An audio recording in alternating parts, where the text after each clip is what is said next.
Baik, Assalamualaikum warahmatullahi wabarakatuh. Saya Eka Prasetya, mahasiswa IFET Universitas IFET Semarang. Kali ini saya akan mencoba menjelaskan tentang sensor-sensor. Pemeriksaan sensor-sensor pada mobil Avanza 15. Yang pertama, mass airflow sensor atau MAF sensor berfungsi mengukur jumlah udara masuk ke mesin. Pemeriksaannya, lepaskan konektor sensor dan periksa tegangan menggunakan multimeter.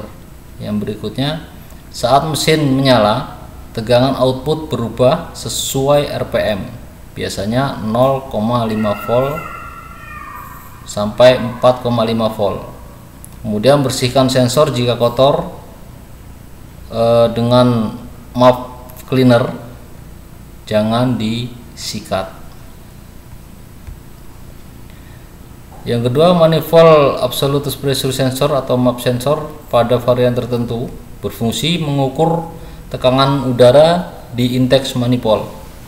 Pemeriksaannya, periksa tekanan dan sinyal tegangan saat mesin hidup. Yang kedua, normalnya saat idle sekitar 1-2 volt dan naik saat akselerasi. Yang ketiga, periksa selang vakum dan konektor. Selanjutnya, throttle position sensor atau TPS berfungsi memberi informasi posisi katup throttle ke ECU. Pemeriksaannya, yang pertama, gunakan multimeter, ukur resistensi atau tegangan output. Yang kedua, harus naik mulus dari 0,5 volt atau idle ke 4,5 volt atau throttle penuh. Yang ketiga, jika tidak linear atau sensor rusak. Yang keempat, crankshaft position sensor atau CKP sensor berfungsi menentukan posisi dan kecepatan poros engkol. Pemeriksaannya, yang pertama, gunakan oscilloscope atau multimeter mode AC. Yang kedua, periksa adanya sinyal saat mesin di starter. Yang ketiga, bila tidak ada sinyal atau sensor rusak atau kabel putus. Yang berikutnya yaitu oksigen sensor atau O2 sensor atau lambda sensor berfungsi mengukur kadar oksigen di gas buang atau mengatur campuran udara bahan bakar. Pemeriksaannya, yang pertama, gunakan scan tool untuk membaca tegangan berkisar 0,1 sampai 0,9 volt. Yang kedua, tegangan harus berubah-ubah saat mesin hidup. Yang ketiga, jika flat atau tidak berubah, berarti sensor mati.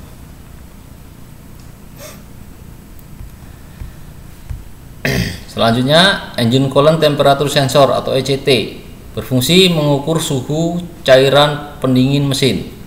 Pemeriksaannya, yang pertama, gunakan multimeter untuk ukuran resistensi. Yang kedua, saat dingin resistensi tinggi atau min 2000 ohm. Saat panas rendah min 3000 ohm. Yang ketiga, periksa konektor dan kabel bila tidak ada pembacaan. Selanjutnya, knock sensor berfungsi mendeteksi ketukan knocking di ruang bakar. Pemeriksaannya, yang pertama, gunakan scan tool atau cek DTC terkait knock. Yang kedua, pemeriksaan tegangan output saat mesin bekerja keras bila gunakan scope.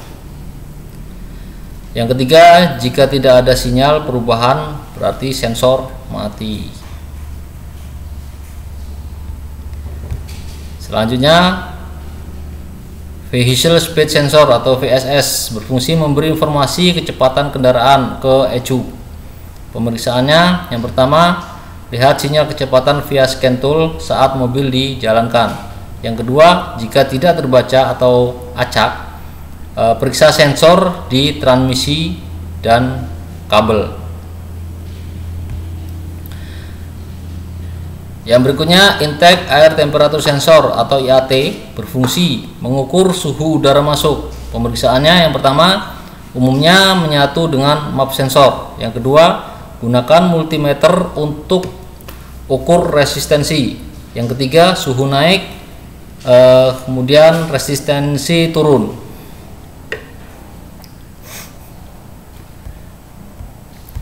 Selanjutnya, langkah umum pemeriksaan sensor. Yang pertama, visual check, periksa fisik sensor, kabel, konektor.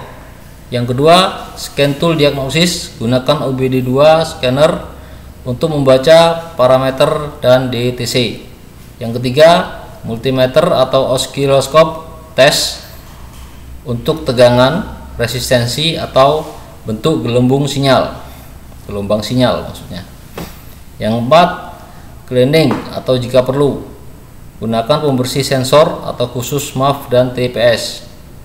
Yang terakhir, penggantian jika hasil pemeriksaan menunjukkan kerusakan permanen. Terima kasih penjelasan pemeriksaan sensor-sensor. Wassalamualaikum warahmatullahi wabarakatuh.